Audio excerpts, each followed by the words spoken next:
sleeping. You're so pretty every day I'm thinking. Baby, could you help me 'cause I'm freezing. If you want to see me, it's 'cause you miss me. You say that you will love me every night and day, and I promise you that I will do the same. I know that. So we are well into season 15 now, and I feel like it's time to make an update video for what my guardians are wearing for their fashion. I also feel like once Festival of the Lost drops and the anniversary events drops and the dawning events drop, I feel like my guardians are going to end up changing again, so I should probably make this video before all of that goes down. And if you want to catch my review on all of the dinosaur armors coming in the Festival of the Lost, make sure you hit that subscribe button. And since you're already down there, go ahead and hit that like button for me as well. And if you want to be fashionable in real life as well, consider getting yourself an extra wallet. We will talk more about them at the end of the video. I will be leaving skip links down below for all of you guys in case you just want to skip to my Hunter or my Warlock, because now we're going to be starting off with my Titan. Okay, so this is going to be my Titan for the season. Now this one was inspired by the crest of Alpha Lupe, and the reason I'm using this one is because Frostbolt made a video on his top PvP build, and he was using this to heal whenever he dropped the shield. Now I will be completely honest with you, I thought that that ability was completely useless until I tried it for myself. And when I did, I ended up really liking it. It ended up saving me so many times. And if you guys didn't know, I play more PvP than I do PvE. Well, it's kind of even, but I prefer PvP stuff just because I like killing people in this game. But anyway, Fix Tony was also a big part in me making this build. I will be linking his video down below because with his Titan, he also tried to use the crest. And he used a couple of the same armor pieces. I believe he used the same legs and the same arms as me, but he used a different headpiece, and I'll have that link down below. But yeah, he really helped me out because he put me onto Golden Trace, and Golden Trace really helps you achieve that same gold color that the crest has, because as you guys know, if you try to shade this exotic armor piece, yeah, it doesn't really shade too well and the gold kind of stays the same. So the name of the game was basically trying to achieve the same shader or the same gold as the crest. So that's how I ended up using Golden Trace. So the helmet is where I started differing from his design. Now this one I decided to use the Solstice helm. Now I didn't really like this helmet with the glow or any of the Solstice gear with the glow. If you want to do that, that's all you. But personally, I like the more subtle look. And I didn't want to have too many bright things, like we already have a lot of gold, so I didn't really want to take away from that. Now for my arms, I actually have the Solstice 2021 gauntlets, so it's different from the helmet. These are the Sunstead gauntlets, and I actually really like these. I like the round shoulder pads that really make it fit with the crest very well. And for the legs, I'm using the same set as the arms, so same thing. These are the Sunstead Greaves, and I just really like the way that these things shade. They take shaders very well, and they basically do whatever you want with them. Now, I did see some of my clanmates saying that they do look a little bit too small for the rest of the set, but personally, it didn't really bother me too much. And speaking of small, I actually decided to go with one of the biggest marks available to Titans. Now, this mark is also very hard to work with. This was the first Guardian Games mark, where the Titans won first place, so we got the gold.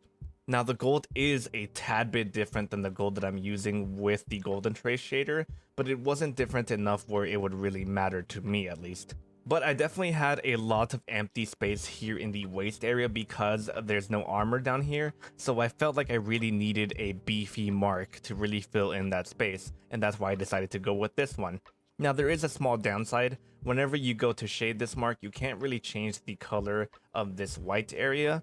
But again, it doesn't really bother me too much, and no one really pays attention to your mark all that much, especially whenever it's like behind you. And I just thought that it worked out very well for this build, and that's why I decided to go with it. Now, if you don't have Golden Trace, or you'd rather not use it because of the material that it puts on all of your armor pieces, that carbon fiber weave, you could actually switch it out with vintage timber, and that way you get a more darker black or darker gray color to really highlight all of the gold on your armor. But if you end up doing that, The gold does change a little bit. It does become more of a like bronzy gold, and it does really separate from the gold of the crest and the mark a lot more, and that'll really make that kind of stand out a lot more. So that's why I didn't personally go with it, but it's still a very good option if you don't have golden trace. But yeah, you guys should definitely give the crest a second try if you haven't already. I did, and it really saves me a whole lot, especially since I'm always placing down my shield whenever I'm in trouble. So this is going to be my Warlock for the season, or at least for a little while, because I will be changing my Warlock later on in the season whenever I get a different exotic. And we'll talk more about that here in a second. But for now, I am rocking the Stag exotic, and of course you guys know why I'm using this. The Stag is actually really good in the Crucible right now because of that Arc Soul.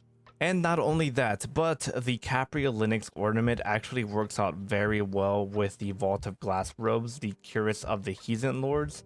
Now, these are my favorite robes in the game right now. If you were to ask me, they are the best robes in the game right now. They shade incredibly well, and if you want to make a beefy and scary Warlock, this is how you do it.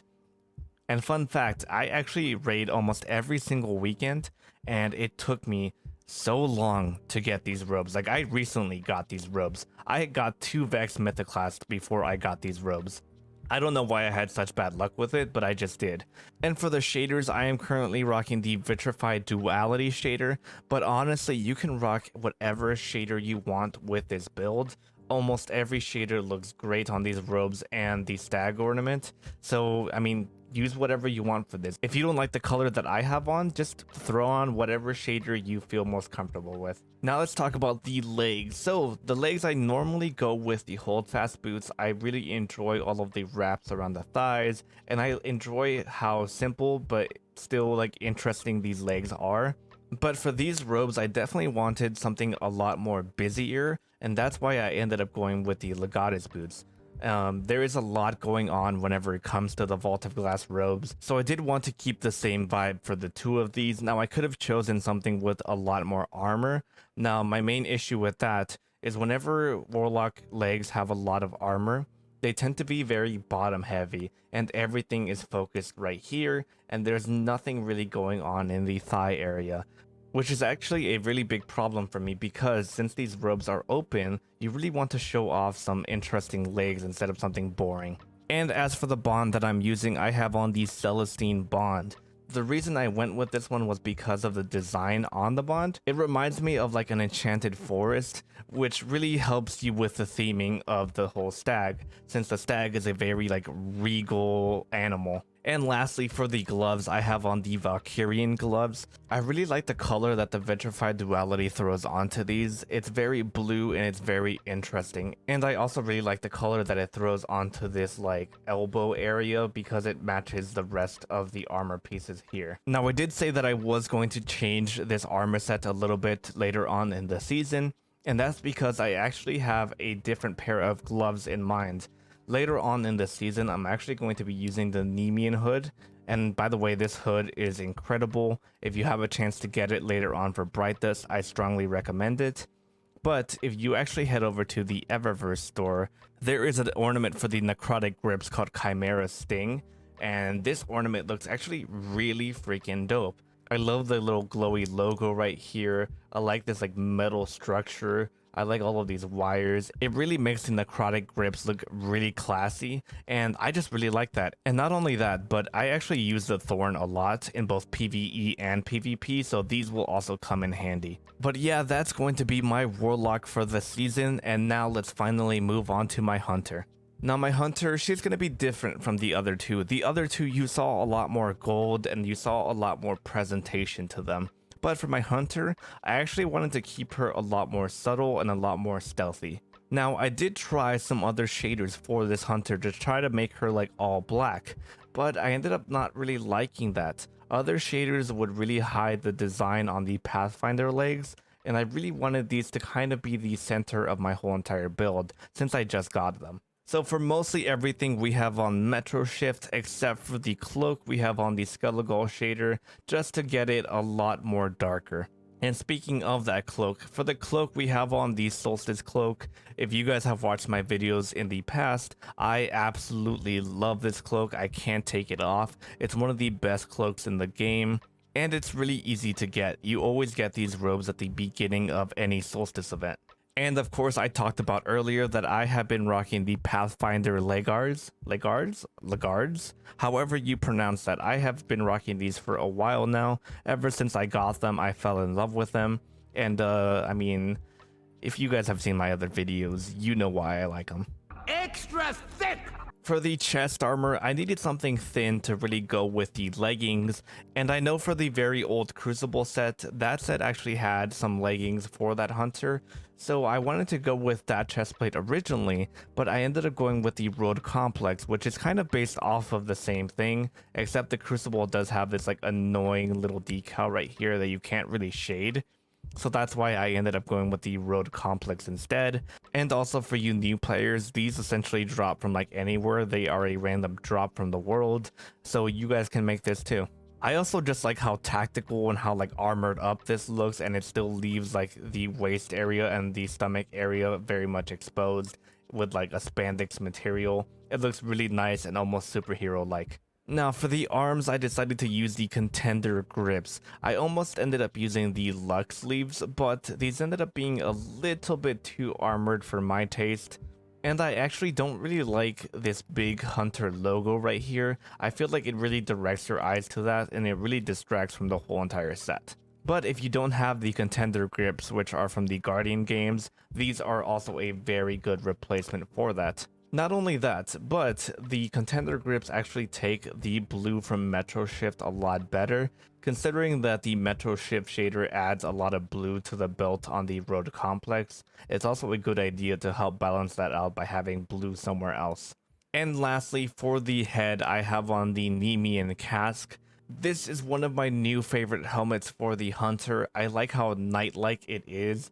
And again, as you guys know from watching my other videos, I like whenever things have a knight aesthetic to them. Even though I'm not really making a knight here, it still looks really cool. But you can honestly just replace this with whatever helmet you are currently rocking. For example, the Contender's mask also works, or if you guys are a fan of the whole faceless look, you could try the Iron Forerunner mask. You could even try the Perfactus mask. There are a lot of options for this look, just because this cloak right here is so versatile.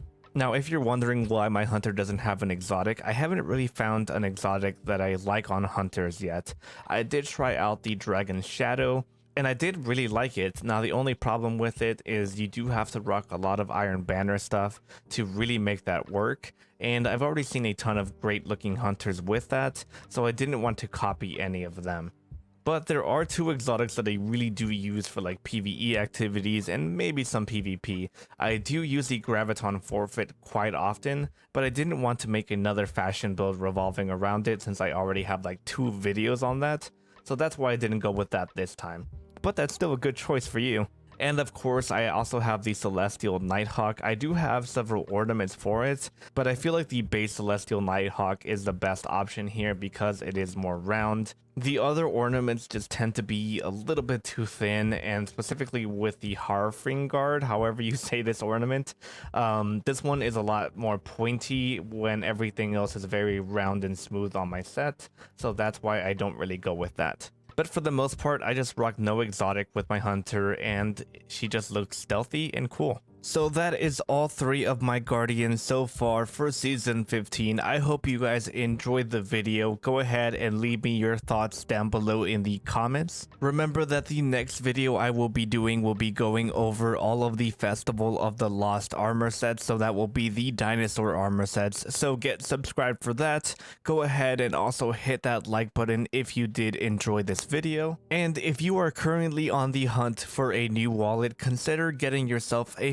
fashionable Exter wallet. I actually own a good amount of really good wallets that I like, but this one has been the best one so far. Not only can you track this thing from your phone if you are a forgetful person, but the best feature honestly is a little button at the bottom that like launches out your cards every single time you go out to pay. It's really addicting to do. So if all of that sounds interesting to you, click on my affiliate link down below to grab yourself one. I will be seeing you guys for tomorrow's Festival of the Lost video, but in the meantime, consider clicking one of these videos in the end card now, and Guardians, as always, stay beautiful.